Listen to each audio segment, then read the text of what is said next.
Hello, okay, चलिए शुरू करें। गुड इवनिंग, कैसे हैं सब? Online online guys quickly confirm करेंगे आवाज, screen, everything is fine. Screen शायद अब दिख रही होगी।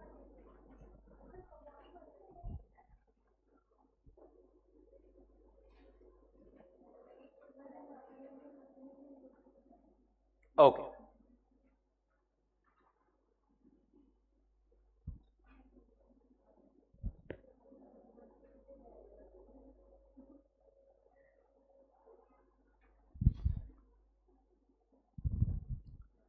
चलिए, नेगोशिएबल इंस्ट्रूमेंट्स एक्ट पढ़ रहे थे अपन 1881।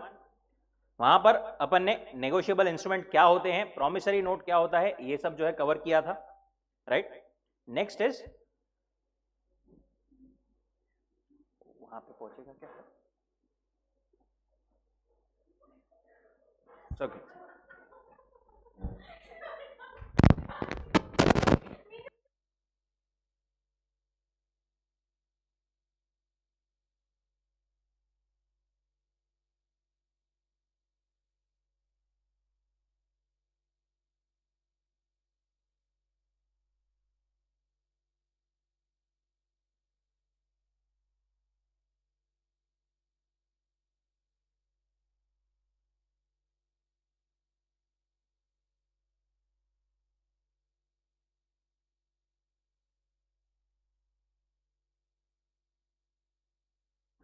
नेगोशिएबल इंस्ट्रूमेंट्स एक्ट पढ़ रहे थे अपन। उसमें अपन ने प्रॉमिसरी नोट के बारे में देखा था, आधा देखा था, आधा बाकी था। क्या हो गया भाई इसको?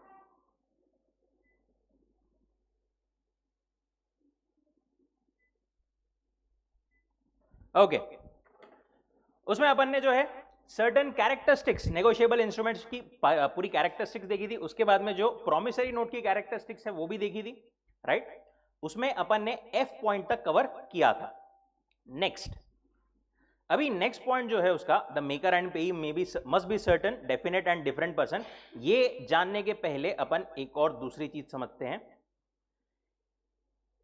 एंडोर्समेंट। ठीक है, अभी देखो, प्रॉमिसरी नोट मैंने बना करके दिया था कल मिस्टर ए को, राइट। उस पर लिख करके दिया था, आई प्रॉमिस टू पे dash dash dash dash mister A or his order. ठीक है, अब यहां पर हो सकता है ए भी आगे कोई ट्रांजैक्शन करे। फॉर एग्जाम्पल, ए ने ट्रांजैक्शन किया बी के साथ में, बी से उसने कुछ गुड्स खरीदा, ठीक है। कितना अमाउंट था अपना कल? 10,000, राइट। एक और बार वापस से अपन रिवाइज कर लेते हैं। कल क्या ट्रांजैक्शन हुआ था? मैंने गुड्स खरीदा था मिस्टर ए से, राइट। उन्होंने बोला पैसे, मैं बोला 10 दिन बाद, वो बोले भरोसा नहीं है, तो मैं बोला ठीक है, प्रॉमिसरी नोट एक बना करके दे देता हूं। यहां पर क्या लिख करके दे दिया था, मतलब मैंने 10 days after date I promise to pay A or his order sum of rupees 10,000। यहां पर 10,000 था, यहां पर जो भी डिटेल्स थी बाकी स्टैंप वगैरह सब कुछ यहां पर थी, ठीक है। अब ये प्रॉमिसरी नोट मैंने ऐसी बना करके ए को दे दी, ए के पास में है। ए 10 दिन बाद ये पैसा मेरे से मांगने आएगा, प्रॉमिसरी नोट दिखाएगा, पैसा ले जाएगा। बट अब बीच में ही क्या हुआ, 10 दिन के पहले ए ने बी से कुछ तो भी माल खरीदा, कुछ गुड्स खरीदे। अभी बी बोला उसको ए को, बोले पैसे। अभी ए मेरे जैसा बोला, भरोसा नहीं किया, बी बोला यहां पर नहीं है। ए ने क्या सोचा, मैंने जैसा मेरे को सर ने प्रॉमिसरी नोट बना करके दी थी वैसे ही मैं भी बना करके दे देता हूं प्रॉमिसरी नोट। वो बनाने जा ही रहा था कि उसको क्या ध्यान में आया कि मेरे पास ऑलरेडी कौशिक सर की प्रॉमिसरी नोट पड़ी है, एक काम करता हूं वो ही मैं इसको डायरेक्टली दे देता हूं। अब वो डायरेक्टली देने में एक दिक्कत क्या है वहां पर, उसने जब दिया ना वो प्रॉमिसरी नोट मेरी वाली, तो बी उसको क्या बोला, यहां पर नाम तो किसका लिखा है, ए का लिखा है, ए और इस ऑर्डर मैं लेके जाऊंगा तो मेरे को कैसे पैसा मिलेगा। ए ने क्या किया, बोले एक मिनट, इसको ऐसा फ्लिप किया और पीछे नहीं किया, क्या लिख दिया, पे टू बी, और नीचे उसने साइन कर दिया। ये जो उसने किया ना, पीछे लिखा और नीचे साइन कर दिया, इसको अपन क्या बोलते हैं, एंडोर्समेंट। अब कभी कभी ENDORSEMENT बोलते हैं, या कभी कभी INDORSEMENT बोलते हैं, दोनों भी सही है, ठीक है। मॉड्यूल में इंडोर्समेंट दिया है, आई से ज्यादा बेटर है अपना लिखना, ठीक है। इसको बोलते हैं इंडोर्समेंट, और इंडोर्समेंट करके उसने क्या कर दिया, मेको नहीं, बी को जो है वो प्रॉमिसरी नोट दे दिया। ये जो एंडोर्समेंट हुई है ना, जहां पर उसका नाम लिखा गया है एक पर्सन का, उसको बोलते हैं एंडोर्समेंट इन फुल। अब आगे एक और ट्रांजैक्शन क्या हुआ, बी ने फर्दर सी से कुछ गुड्स खरीदने थे, बी ने सी से गुड्स खरीदे, उसको अगेन पैसे देना था। अगेन वहां पर बी ने सोचा अभी कि मैं प्रॉमिसरी नोट बना करके दे देता हूं 10 दिन का इसको, पर बनाने के पहले उसको भी ध्यान में आया कि मेरे पास तो ए ने दिया हुआ प्रॉमिसरी नोट पड़ा है, वो ही मैं इसको दे देता हूं। अगेन क्वेश्चन वही आया कि नाम तो किसका लिखा हुआ है इस पर, बी का। बी ने क्या बोला, एक काम करता हूं, उसके नीचे मैं वापस लिख देता हूं पे टू सी। वो सी का नाम लिखने जा ही रहा था कि सी क्या बोला, बोले एक काम करो, मेरा नाम मत लिखो, यहां पर ये स्पेस क्या कर दो, ब्लैंक छोड़ दो, सो दैट मैं अगर आगे और किसी से खरीदूंगा तो वो मेरे को उसका नाम वैसा डाल सकता हूं मैं, बस तुम नीचे ऐसा डैश लिख करके साइन करके दे दो, ठीक है। यहां पर ये जो इंडोर्समेंट हुई है इसको क्या बोलते हैं अपन, इंडोर्समेंट इन ब्लैंक या ब्लैंक एंडोर्समेंट, ठीक है, perfect. Endorsement in full, endorsement in blank जो है वो क्लियर है, ठीक। ये दो हो गए।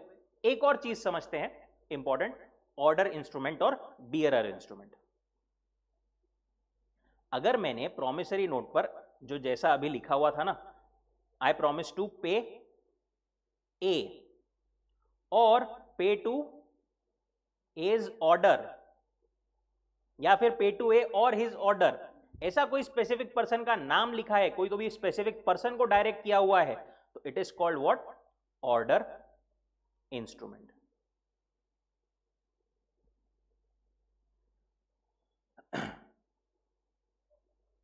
और इसके अगेंस्ट बियरर इंस्ट्रूमेंट क्या रहेगा, प्रॉमिसरी नोट पर अपन ने ऐसा लिख दिया, प्रॉमिसरी नोट नहीं बोलना चाहिए यहां पर, क्यों नहीं बोलना चाहिए आगे देखेंगे। कोई नेगोशिएबल इंस्ट्रूमेंट पर अपन ने ऐसा लिख दिया कि आई प्रॉमिस टू पे बियरर, आई प्रॉमिस टू पे बियरर सम ऑफ ₹10,000, राइट। तो इसका मतलब फिर क्या होगा, जिस भी पर्सन के पास में ये नोट रहेगी वो आकर के मेरे से पैसे डिमांड कर सकता है, राइट। इसको अपन क्या बोलेंगे, बियरर इंस्ट्रूमेंट। या फिर मैंने ऐसा लिख दिया पे टू बियरर, पे टू ए और बियरर, आखिर में कुछ भी ऐसा लिख दिया जो कि बता रहा है कि जिसके पास में नोट है वो क्लेम कर सकता है, तो it would become what, bearer instrument, right. अब यहां पर ऑर्डर इंस्ट्रूमेंट और बियरर इंस्ट्रूमेंट क्या होता है आपने को समझा, कंडीशन क्या होती है, अपन ने क्या लिखना चाहिए तब वो ऑर्डर इंस्ट्रूमेंट होता है, बियरर होता है, ये समझा।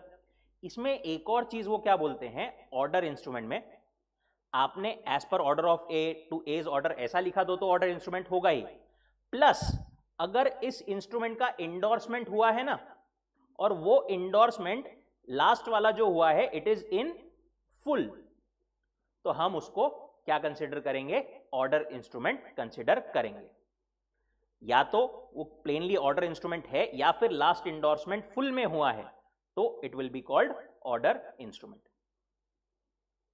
या फिर बियरर इंस्ट्रूमेंट अपन कब देखेंगे, या तो ऐसा लिखा है बियरर वगैरह, राइट, तब तो उसको बियरर बोलेंगे, या फिर last endorsement is in blank, या ब्लैंक इंडोर्समेंट हुआ है तो, अगर इंडोर्समेंट हुआ है तो it will be considered what, bearer instrument. इससे रिलेवेंट अपन आते हैं वापस ऊपर पेज नंबर 7.3 पर। क्या बोला है वहां पर उन्होंने, negotiable instrument is payable to order when it is express to be so payable, या फिर express to be payable to a specified person and does not contain words prohibiting the transfer, like I promise to pay A or his order, I promise to pay order of A, या फिर I promise to pay A, yes, ऐसा जो है। या फिर last endorsement is in full. अगर endorsement, हर एक negotiable instrument का एंडोर्समेंट हो जरूरी है क्या, नहीं, बट अगर एंडोर्समेंट हुआ है और वो जो है last endorsement is in full, तो वहां पर अपन उसको ऑर्डर इंस्ट्रूमेंट बोलेंगे। बियरर क्या रहेगा, when it is express to be so payable, example pay the bearer, I promise to pay the bearer, या फिर I promise to pay mister A और बियरर, ऐसा लिख दिया तो। या फिर when the only or last endorsement is an endorsement in blank।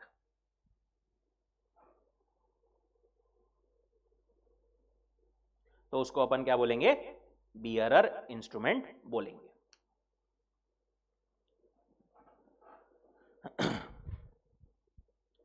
7.12 पे आ जाओ एक बार।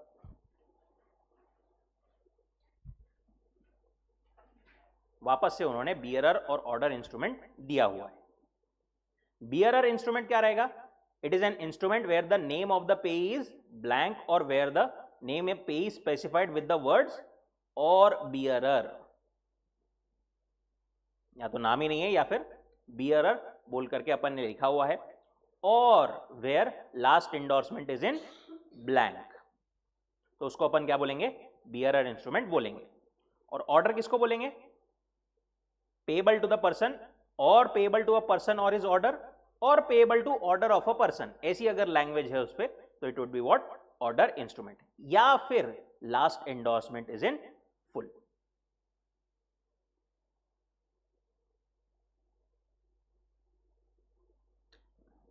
अब यहां पर एक इंस्ट्रूमेंट बना एज अ ऑर्डर इंस्ट्रूमेंट, क्या वो नेगोशिएशन के वजह से बियरर बन सकता है क्या, कि नहीं वो हमेशा ऑर्डर इंस्ट्रूमेंट ही रहेगा।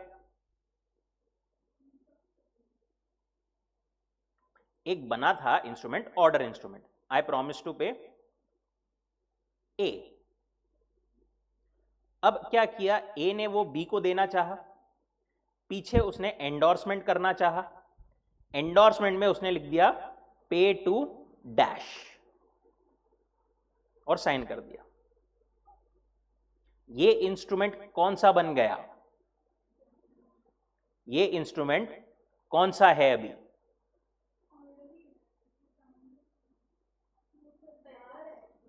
when the last endorsement is in blank it is bearer instrument। बना था as a order instrument, but last endorsement होकर के वो क्या हो गया है, बियरर इंस्ट्रूमेंट बन गया है।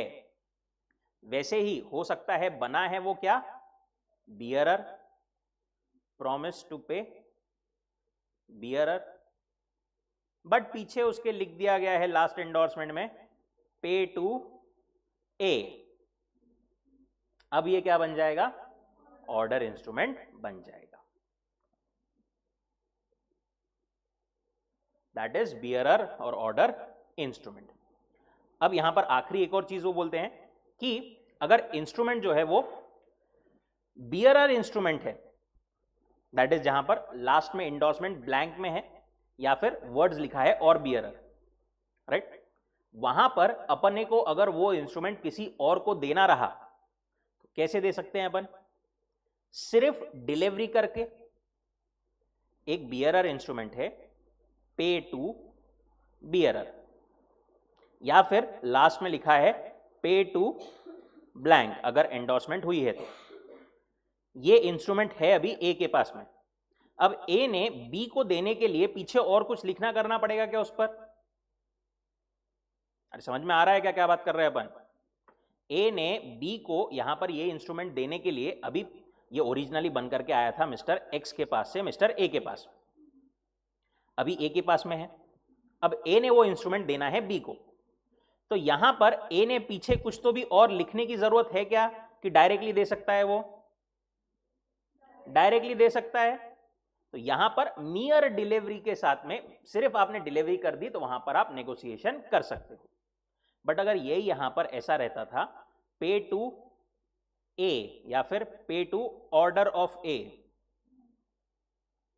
तो फिर ए ने बी को देने के लिए क्या करना पड़ता था, पीछे लिखना पड़ता था कि पे टू बी, या फिर पे टू डैश भी करना है अगर उसको, तो कुछ ना कुछ लेकिन लिखना पड़ता था।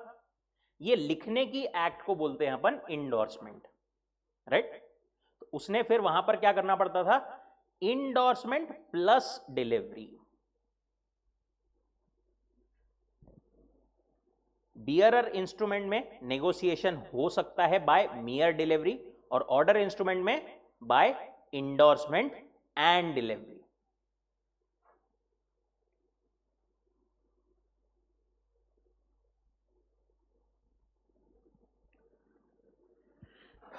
ठीक है,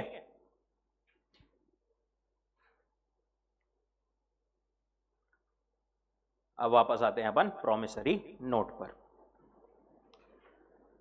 ठीक है, क्या बोलता है प्रोमिसरी नोट का नेक्स्ट अपना पॉइंट, मेकर पेई must be certain definite and different person. देखो मेकर पेई जो भी है वो सब क्या होना चाहिए, डिफरेंट पर्सन होना चाहिए, सर्टन होना चाहिए, ये तो ठीक है। प्लस क्या बोलते हैं वो, a promissory note can not be made payable to bearer. आप प्रोमिसरी नोट बनाते टाइम पे उसको बियरर इंस्ट्रूमेंट बोल करके नहीं बना सकते। क्यों नहीं बना सकते, याद है क्या रीजन?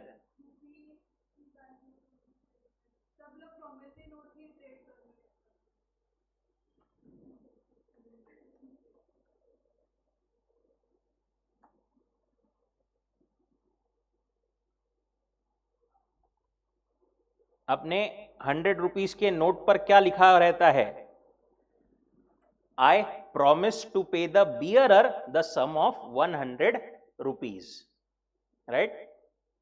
ये क्या है, काइंड ऑफ जो अपनी करेंसी है ना, वो भी काइंड ऑफ प्रोमिसरी नोट ही है। और अगर अपन ने लोगों को अलाउ कर दिया कि तुम बियरर प्रोमिसरी नोट बना लो, दैट इज ऐसी नोट बना लो, ये क्या है, नोट क्या है, ये बियरर प्रोमिसरी नोट ही है। अगर अपन ने अलाउ कर दिया लोगों को कि आप बना सकते हो बियरर प्रोमिसरी नोट, तो it will be as good as currency. लोग वो करेंसी बना करके ही, अपनी करेंसी बना करके वहां पर सब कुछ चालू कर देंगे business. Only the reserve bank और the central government can make और issue promissory note payable to bearer.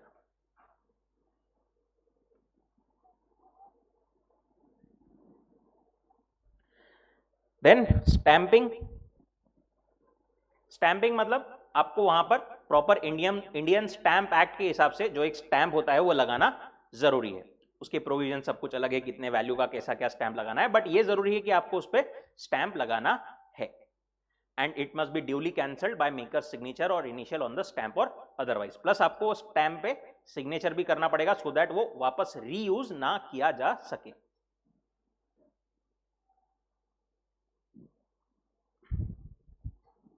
Promissory note clear है क्या सबको? Endorsement in blank, endorsement in full, order instrument, bearer instrument. Order instrument अपन कब बोलेंगे? या फिर last endorsement is in full, right. Bearer कब बोलेंगे? जब नाम नहीं, बियरर मेंशन होगा विद द नेम, या फिर last endorsement is in blank, right. ये जो लास्ट इंडोर्समेंट है, ये अगर इंडोर्समेंट हुआ है तो की बात है, राइट। जरूरी नहीं कि हर एक प्रोमिसरी नोट, हर एक जो भी मतलब नेगोशिएबल इंस्ट्रूमेंट बने उसका नेगोशिएशन हो ही।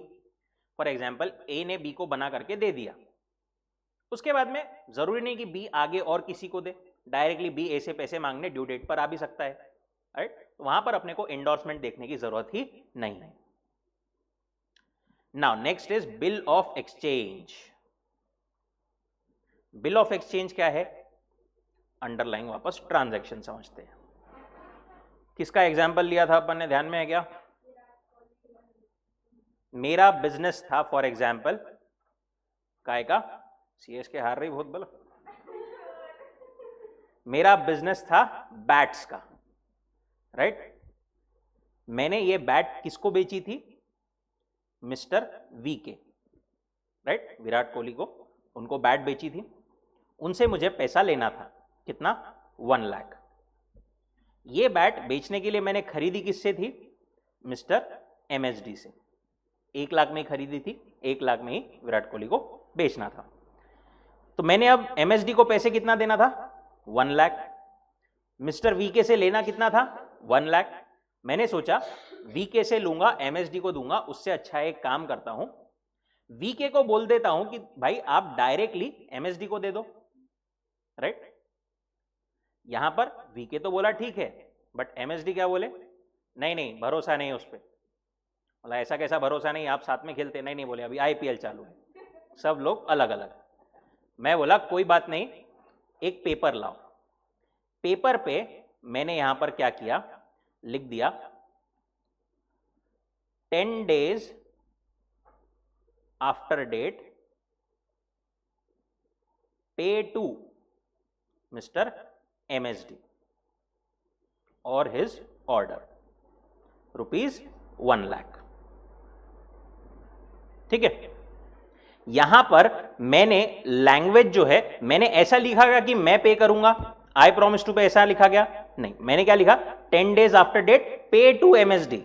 ये क्या दे रहा हूं मैं? काइंड ऑफ ऑर्डर दे रहा हूं। ये ऑर्डर किसको दे रहा हूं मैं? मिस्टर वीके को। अब मैं मिस्टर वीके को ऑर्डर दे रहा हूं, तो ऑब्वियसली यहां पर मिस्टर वीके ने वो एक्सेप्ट करना भी जरूरी है। बिल ऑफ एक्सचेंज को एक्सेप्टेंस लगेगा, यहां पर मिस्टर वीके ने एक्सेप्टेंस करना जरूरी है, राइट। अगेन यहां पर स्टैंप वगैरह आ जाएगा।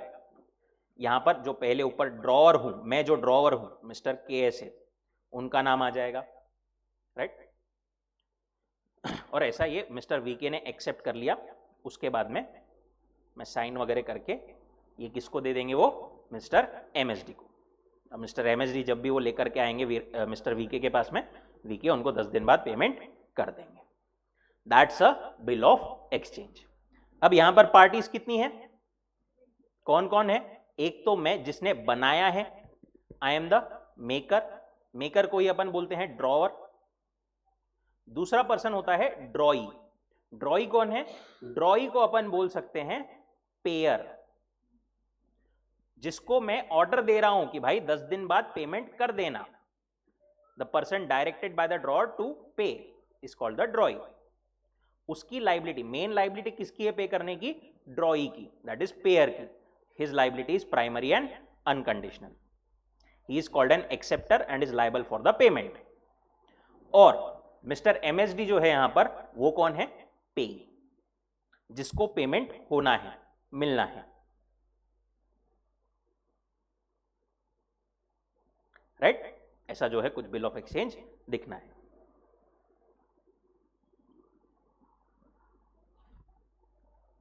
स्पेसिमेन वगैरह बनाने करने के लिए अभी तक तो नहीं आया है, but we can not deny कि मतलब आएगा ही नहीं, chances are very very less, but still एक फॉर्मेट बस ध्यान में रखना कि कैसे अपन लिखते हैं, ठीक है।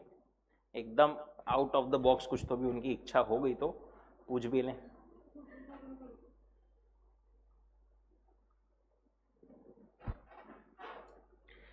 नाउ बिल ऑफ एक्सचेंज की एसेंशियल कैरेक्टरिस्टिक्स क्या है? वही same, kind of similar, writing में होना चाहिए।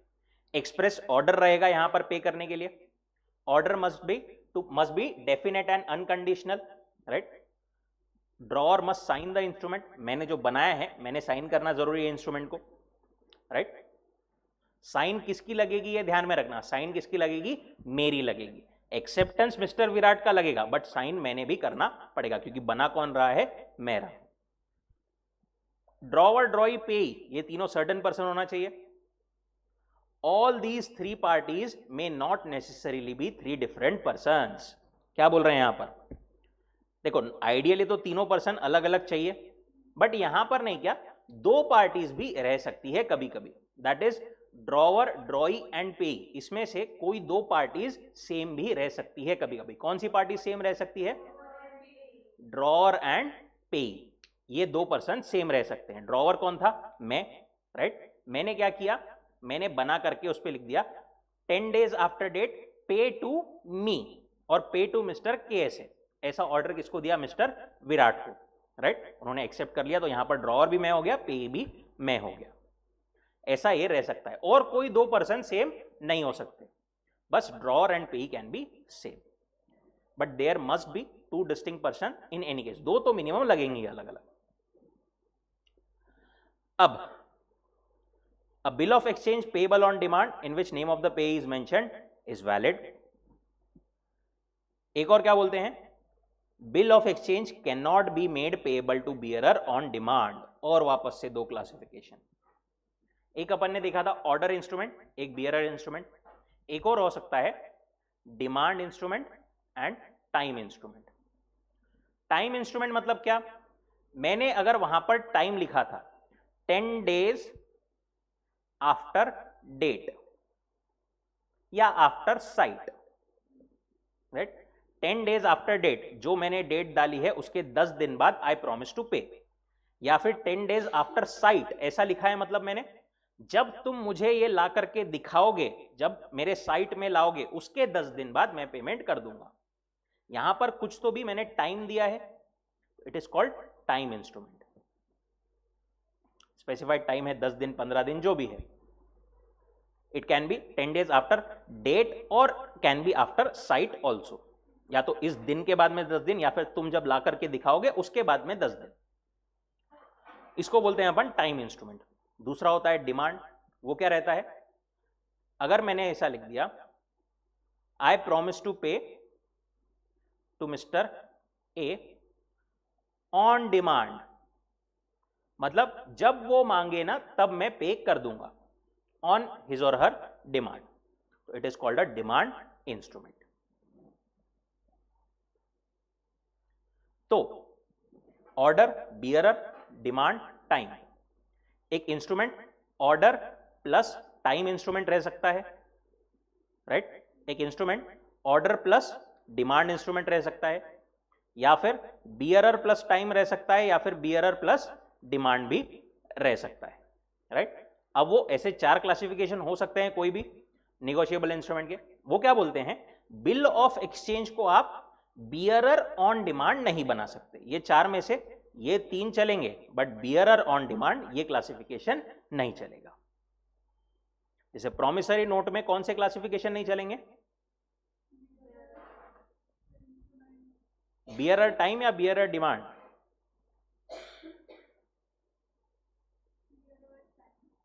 दोनों भी बियरर नहीं चलेंगे, क्योंकि बियरर है, बियरर नहीं चलेगा, राइट? बट यहां पर बिल ऑफ एक्सचेंज में सिर्फ बियरर प्लस डिमांड वाला नहीं चलेगा, बियरर प्लस टाइम चलेगा।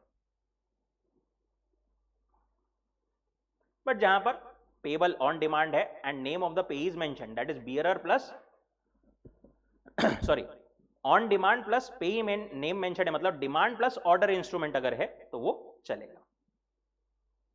उसके बाद में sum must be certain, order must be to pay money only and it must be standard. ये सब चीजें तो बेसिक उसमें है। अगेन वो प्रोसेस अपने को दिया हुआ था। Difference between promissory note and bill of exchange, क्या डिफरेंस है दोनों में? सबसे पहले तो डेफिनेशन, प्रॉमिसरी नोट क्या है?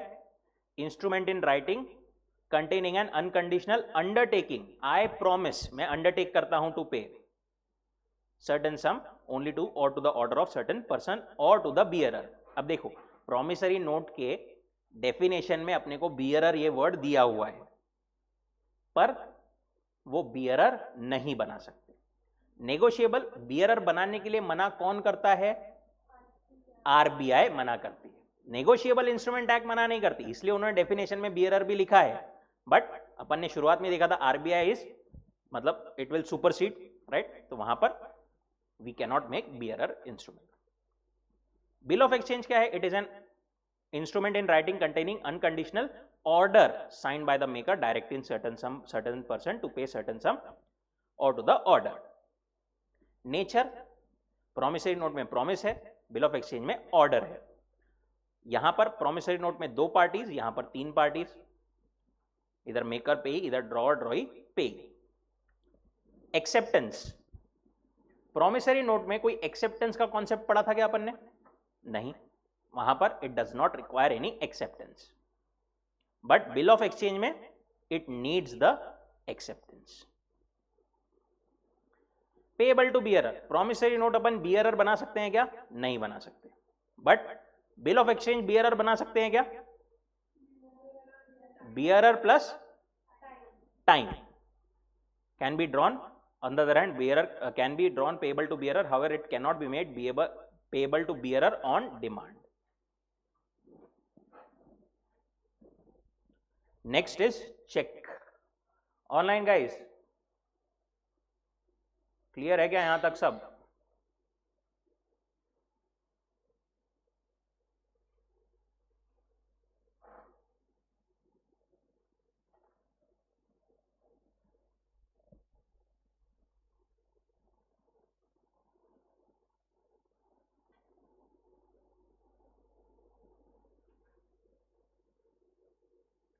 Okay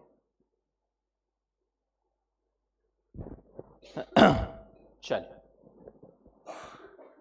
next instrument is check. दो देखिए अपन ने, promissory note, bill of exchange, next is cheque. Cheque क्या है? देखो, a cheque is what? A bill of exchange drawn on a specified banker, not express to be payable otherwise then on demand. क्या बोल रहे हैं वो? Check सबको पता है कैसा दिखता है?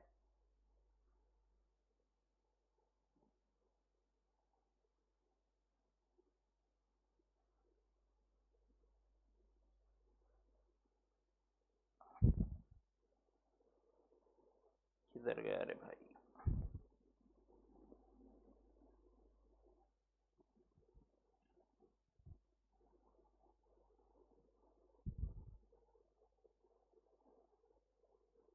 ऐसा जो है कुछ चेक दिखता है, राइट? यहां पर डेट डलती है, यहां पर पे, जिसको पे करना है उसका नाम, और बियरर, यहां पर कोई कोई इसमें लिखा होता है, कोई कोई इसमें नहीं लिखा होता है।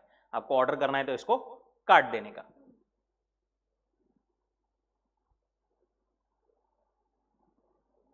उसके बाद में कितने रुपए पे करना है वो पहले इन वर्ड्स, यहां पर इन फिगर्स ऐसा मेंशन करके। अकाउंट नंबर आजकल जनरली प्रिंटेड रहता है ऑलरेडी, राइट? और यहां पर नीचे जो है उनके बैंक के आइडेंटिफिकेशन के लिए कुछ इलेक्ट्रोमैग्नेटिक नंबर्स अपन जो बोल सकते हैं वो MICR कोड वगैरह वो रहता है, राइट? नाउ चेक अपन इशू काय के लिए करते हैं? कोई भी पेमेंट करने के लिए, बरोबर? अपन चेक इशू करते हैं, फॉर एग्जाम्पल ए ने बी को चेक इशू किया। अब बी को पेमेंट मिलेगा कहां से? बैंक से मिलेगा। मैंने जो ये चेक इशू किया वो बी कहां लगाएगा? ये चेक बैंक में डिपॉजिट करेगा और बैंक में उसके बैंक के थ्रू पैसा आ जाएगा। तो यहां पर मैंने, ए ने फॉर एग्जाम्पल जो चेक इशू किया है वो काइंड ऑफ क्या है? एक ऑर्डर है टू द बैंक कि भाई पे टू मिस्टर बी, राइट? यहां पर ड्रॉअर कौन हो गया? ए, पेई कौन हो गया? बी, और ड्रॉई कौन हो गया? बैंक। जैसा बिल ऑफ एक्सचेंज में था वैसे ही तीन पार्टीज है, इसीलिए वो बोलते हैं कि चेक क्या है? It is also a bill of exchange. But यहां पर जो ड्रॉई है वो हमेशा कौन रहेगा? Specified banker.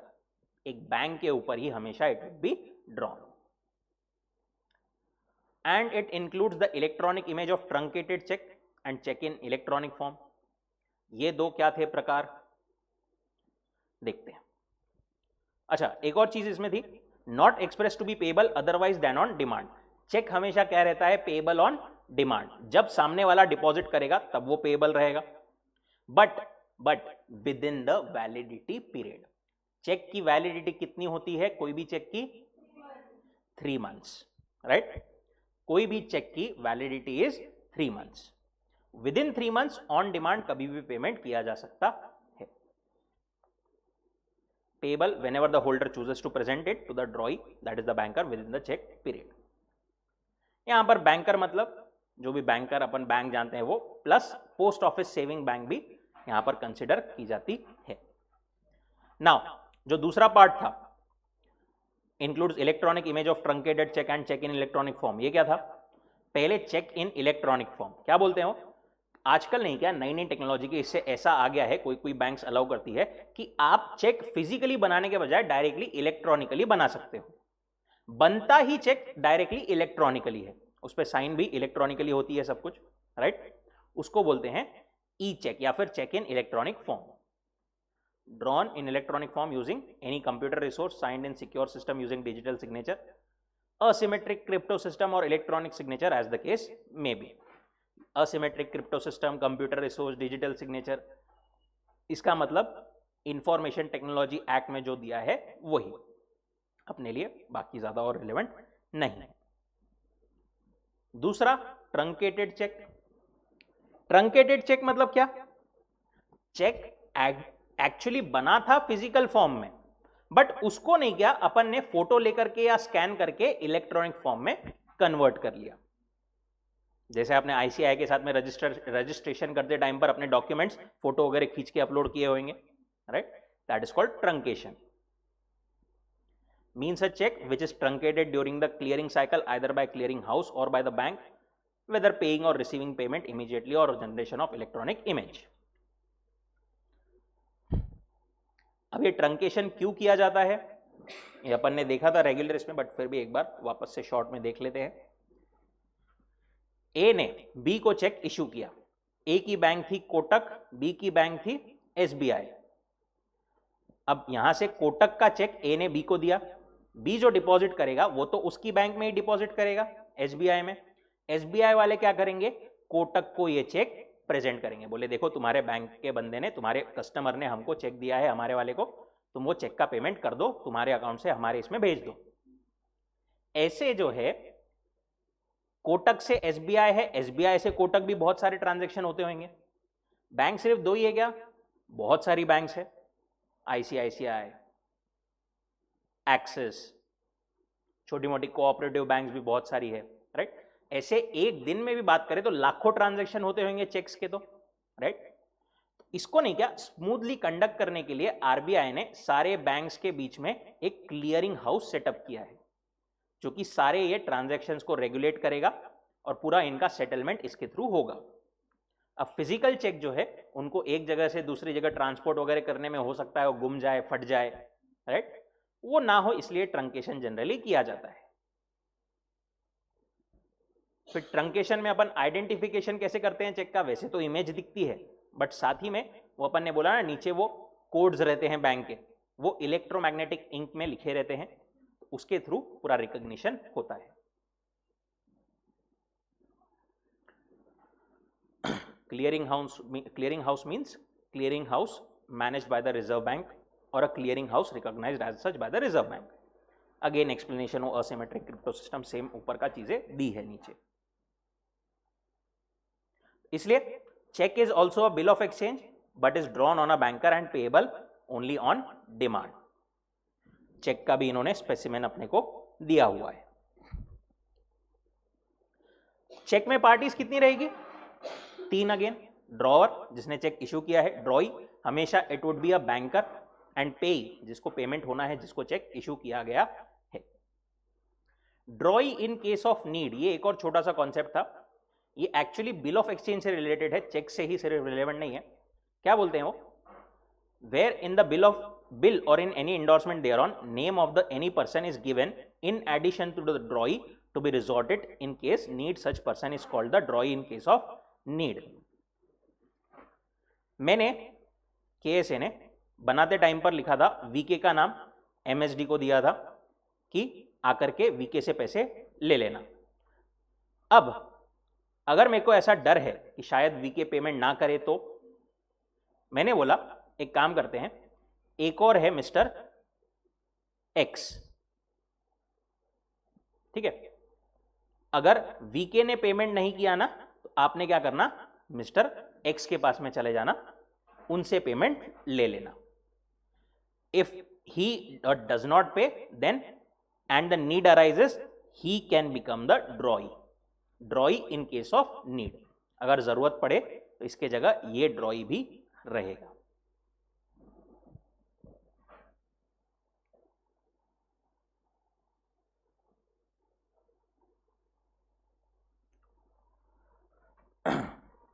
अच्छा, चेक के केस में ड्रॉर एंड पे सेम रह सकते हैं क्या? चेक के केस में ड्रॉर एंड पे, जिसने बनाया है और जिसको पेमेंट मिलना है, वो क्या सेम रह सकते हैं? रह सकते हैं। खुद को फॉर एग्जाम्पल पैसे निकालने हो, अगर पे टू सेल्फ, पे टू मी, ऐसा करके इन कैश, आज के टाइम में तो ज्यादा नहीं होता है, एटीएम बहुत सब कुछ है, बट ऐसा भी हो सकता है। Essential characteristics of cheque, characteristics of cheque क्या रहेगी? वो ही सारी कैरेक्टरिस्टिक्स जो बिल ऑफ एक्सचेंज की रहेगी। Cheque is a species of bill of exchange, thus it should fulfil all characteristics of bill of exchange. वहां पर बस दो चीजें जो थी, स्टैंपिंग की जरूरत नहीं है और ड्रॉई के एक्सेप्टेंस की भी जरूरत नहीं है, राइट? उसके अलावा बाकी सारी वही कैरेक्टरिस्टिक्स आएगी। Plus it must be drawn on specified banker and it is payable on demand, right? इसलिए बोलते हैं thus all cheques are bills but all bills are not cheques. आपको ऐसा भी पूछा जा सकता है कि चेक की कैरेक्टरिस्टिक्स बताओ, ऐसा नहीं लिखने का all essential characteristics of bill of exchange, वहां पर सारी बिल ऑफ एक्सचेंज की characteristics except for the stamp and acceptance by the ड्रॉई। ऐसे जो है सारे इंस्ट्रूमेंट है। That was basic about all the three instruments. Next is what? Classification of negotiable instrument. एक क्लासिफिकेशन तो अपन ने देखा, कौन सा? Bearer and order. दूसरा एक और कौन सा देखा? Time and demand, right? वो अपने को स्पेसिफिकली दिया हुआ नहीं है, बट सिर्फ उसका रेफरेंस दिया हुआ है। Next important classification is inland and foreign instrument. Important हो सकता है ये, inland and foreign. Inland instrument मतलब क्या? सिंपल शब्दों में बोलूं तो जो अपने यहां का है, राइट? इंडिया का है, इंडिया के उस पर प्रोविजंस अप्लाई होंगे। अब जैसा अपने यहां पर नेगोशिएबल इंस्ट्रूमेंट्स एक्ट है, वैसा बाहर के देशों में अलग अलग एक्ट्स रहेंगे। इनलैंड अगर इंस्ट्रूमेंट है तो उस पर वहां पर जो है यहां के चीजें एप्लीकेबल होगी, राइट? अगर कोई इंस्ट्रूमेंट इनलैंड नहीं है तो वो क्या रहेगा? फॉरेन इंस्ट्रूमेंट रहेगा। यही दो अपने पास में क्लासिफिकेशन है, या तो इनलैंड या फॉरेन। अब अपन इनलैंड किसको बोलते हैं? देखो, तीन कंडीशंस दी है। पहली, मेड और ड्रॉन इन इंडिया। वो इंस्ट्रूमेंट बना है सिर्फ इंडिया में, ड्रॉ किया गया है, बना है इंडिया में। दूसरी कंडीशन क्या थी? It must B made payable in India.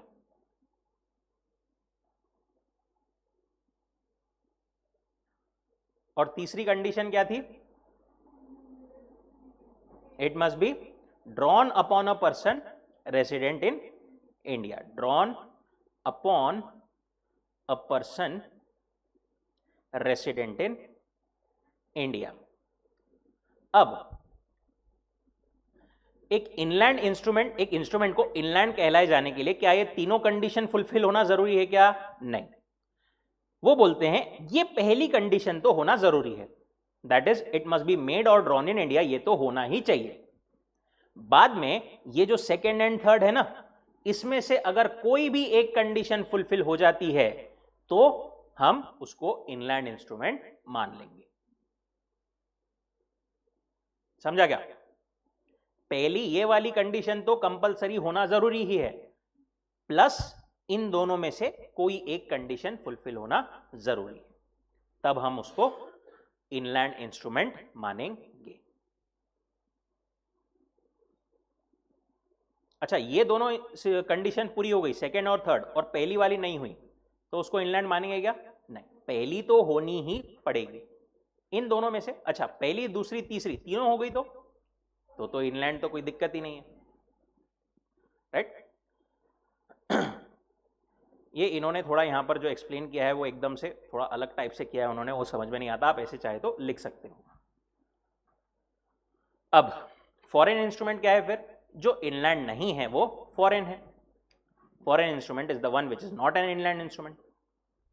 एक इनलैंड इंस्ट्रूमेंट बना था, सब इनलैंड है, ठीक है, अभी बना, drawn on a person resident in India है। अब क्या हुआ, वो एंडोर्स होकर के फॉरेन कंट्री में चला गया, तो क्या वो एंडोर्स होने से फॉरेन इंस्ट्रूमेंट बन जाएगा क्या? नहीं. And inland instruments remain inland even if it has been endorsed in the foreign country.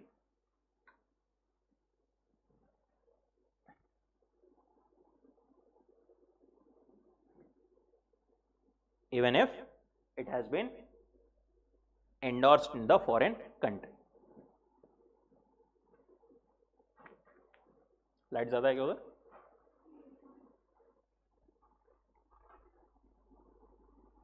Again foreign को उन्होंने टेबल में एक्सप्लेन करने की ट्राई की है कि वो दो कंडीशन फुलफिल नहीं हुई तो ये कंडीशन नहीं फुलफिल हुई तो. अगेन कंफ्यूजिंग है, आपको ये ऊपर वाला लॉजिक समझाना, बस दैट्स सफिशिएंट.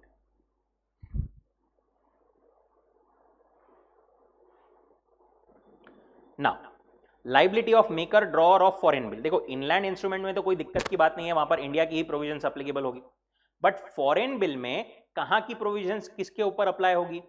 देखो in absence of contract to the contrary, country नहीं चाहिए, कॉन्ट्ररी चाहिए वहां पर. In absence of the contract to the contrary, liability of the maker और drawer is regulated in all essential matters by the law of the place where he made the instrument. अगर negotiable foreign negotiable instrument में liability आती है किसकी? Maker या drawer की. उसकी liability कौन से देश के हिसाब से, रूल के हिसाब से डिटरमाइन होगी? By the law of the place where he made the instrument. अगर उसने सिंगापुर में बनाया है तो सिंगापुर के हिसाब से, अगर उसने जापान में बनाया है तो जापान के हिसाब से, यूएस में बनाया है तो यूएस के हिसाब से, इंडिया में बनाया है तो इंडिया के हिसाब से. राइट? इंडिया में बना दिया तो फिर वो नेगोशिएबल इंस्ट्रूमेंट इनलैंड ही हो जाएगा क्या? बाकी की दो कंडीशन में से भी एक फुलफिल होना जरूरी है. ठीक है, तो मेकर की आई तो वो तो जहां पे उसने बनाया है वहां पर. And the respective liabilities of acceptor and endorser by the law of place where instrument is made payable. अगर अपन बात करें एक्सेप्टर की या एंडोर्सर की, तो वो कहां के हिसाब से डिटरमाइन होगी? As per the law of the place जहां पर instrument is made payable. Acceptor की भी लाइबिलिटी आ सकती है, जैसे बिल ऑफ एक्सचेंज में अपन ने देखा था एक्सेप्टर की लाइबिलिटी, या फिर एंडोर्स किसी ने किया है तो एंडोर्सर की लाइबिलिटी आएगी. राइट? उनकी liability will be determined by the place where instrument is made payable. बना है जापान में, payable is in US. Maker की लाइबिलिटी आई तो जापान के हिसाब से, अगर एंडोर्सर या एक्सेप्टर की आई तो यूएस के लॉ के हिसाब से. उसी का अपने को एग्जाम्पल भी दिया हुआ था. एक बार एग्जाम्पल 12 क्विकली पढ़ लेंगे सब.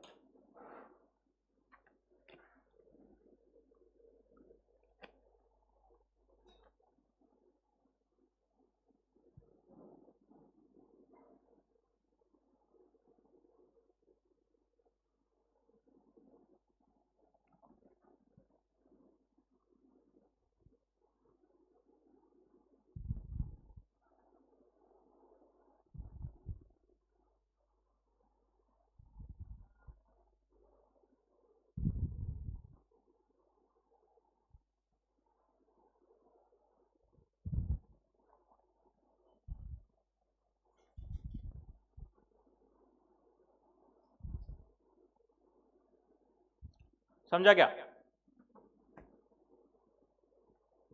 एवरीवन?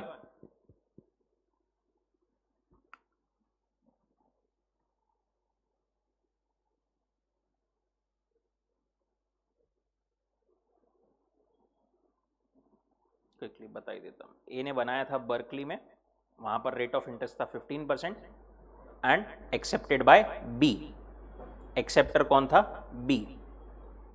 पेएबल कहां था वो? वॉशिंगटन में, वहां पर रेट था 6%. The bill is endorsed in India. Endorse अगर के इंडिया में आ गया, बट वो इनलैंड हो गया क्या? नहीं, वो still a foreign bill and dishonoured. Action on the bill is brought against B. B के अगेंस्ट एक्शन लाया गया, तो इंटरेस्ट रेट कहां का एप्लीकेबल हो गया? वॉशिंगटन का, जहां पर वो पेएबल था, क्योंकि एक्सेप्टर की लाइबिलिटी उस हिसाब से आएगी 6%, वहां पर एप्लीकेबल होगा. अगर ए की आती थी तो 15% होता था। Next classification, inchoate and ambiguous instrument. पहले इसमें से एम्बिग्युअस देख लेते हैं अपन, इजी वाला। एम्बिग्युअस इंस्ट्रूमेंट मतलब क्या? कभी कभी नेगोशिएबल इंस्ट्रूमेंट की लैंग्वेज क्लियर नहीं होती है, राइट? उसपे से अपने को समझता नहीं कि ये बिल ऑफ एक्सचेंज है या प्रोमिसरी नोट है, राइट? हो सकता है 3 पार्टीज हो बट लिखा है I promise to pay, right? ऐसा हो सकता है, कुछ गलती हो जाए, और it is ambiguous, basically it is not clear कि whether it is bill of exchange और प्रोमिसरी नोट। ऐसे केस में क्या होगा? If the instrument is vague, can not clearly identified as bill of exchange और promissory note, it is an ambiguous instrument. अब यहां पर वो क्या बोलते हैं, जो होल्डर है ना, जिसके पास में है वो, उसके डिस्क्रेशन पे वो उसको चाहे तो प्रोमिसरी नोट ट्रीट कर सकता है, चाहे तो बिल ऑफ एक्सचेंज ट्रीट कर सकता है। बट एक बार उसने डिसाइड कर लिया कि फिर वो उसको चेंज नहीं कर सकता। After exercising option the holder can not change.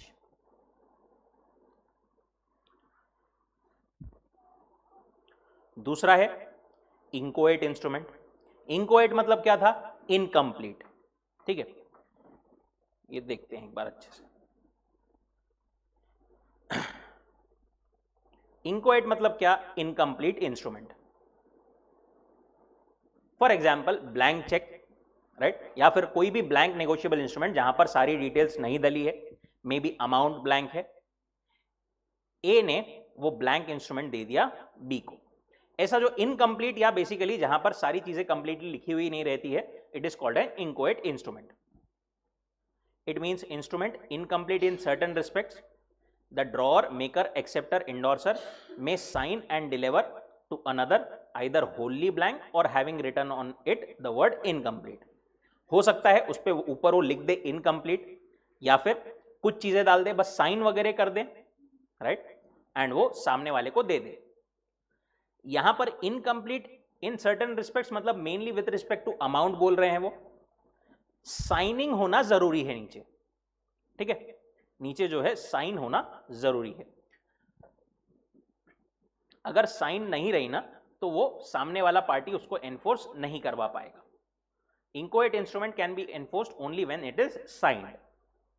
अब यहां पर एक पर्सन ने दूसरे को इंकोएट इंस्ट्रूमेंट दिया है, इसका मतलब क्या समझा जाता है कि जैसे ए ने बी को इंकोएट इंस्ट्रूमेंट दिया, इट इज कंसिडर्ड कि ए ने बी को पावर दी है कि भाई बी तू अपने हिसाब से यहां पर चीजें भर ले, by this is called rule of estoppel.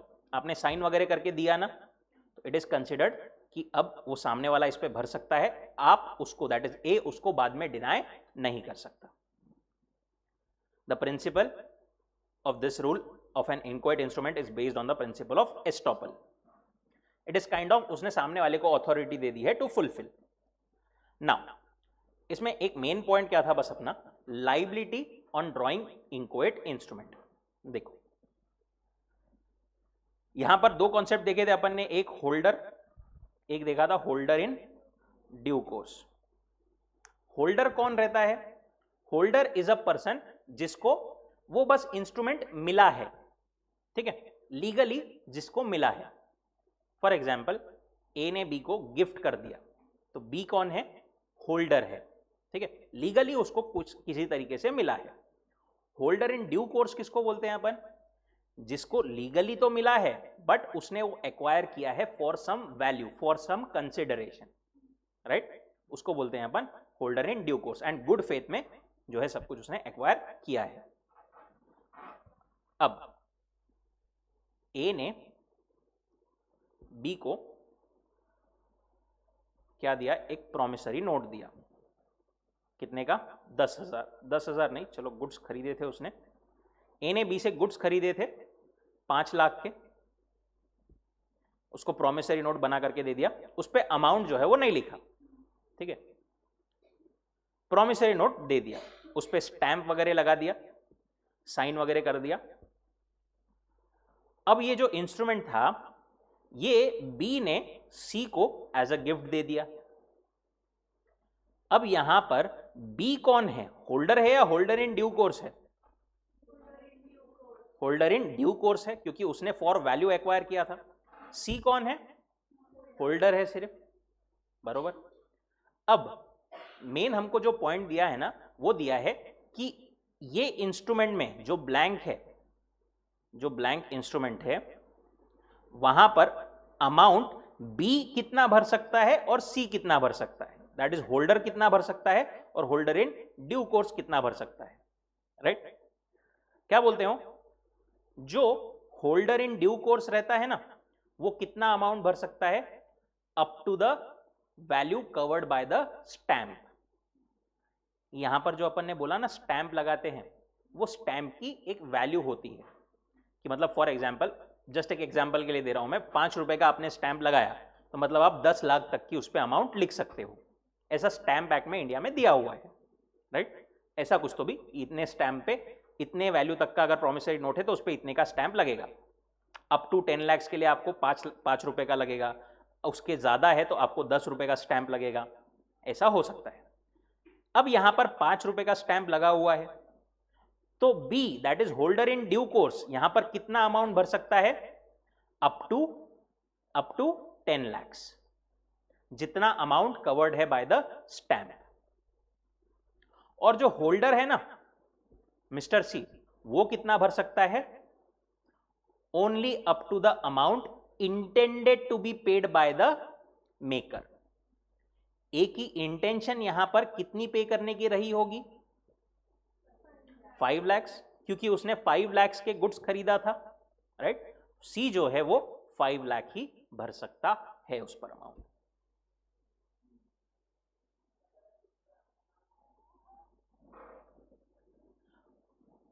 The person signing and delivering inchoate instrument is liable to both holder and holder in due course. However, there is difference. Holder अपन मतलब मिस्टर सी की बात कर रहे हैं, cannot recover the amount in excess of the amount intended to be paid by the signer.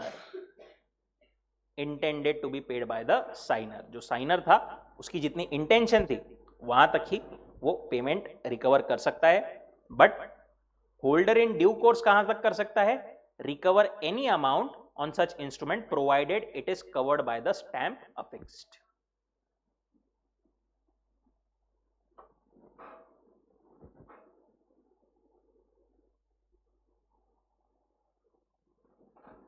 ठीक,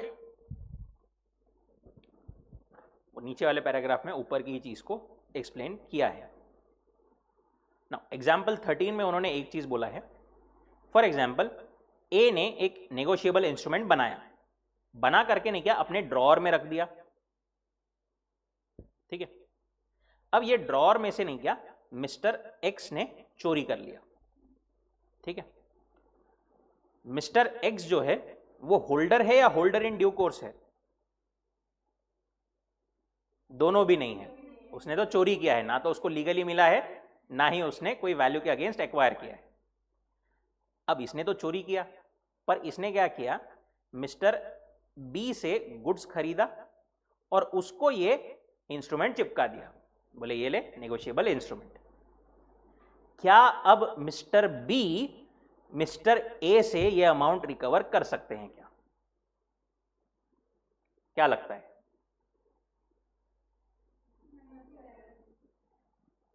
नहीं कर सकते।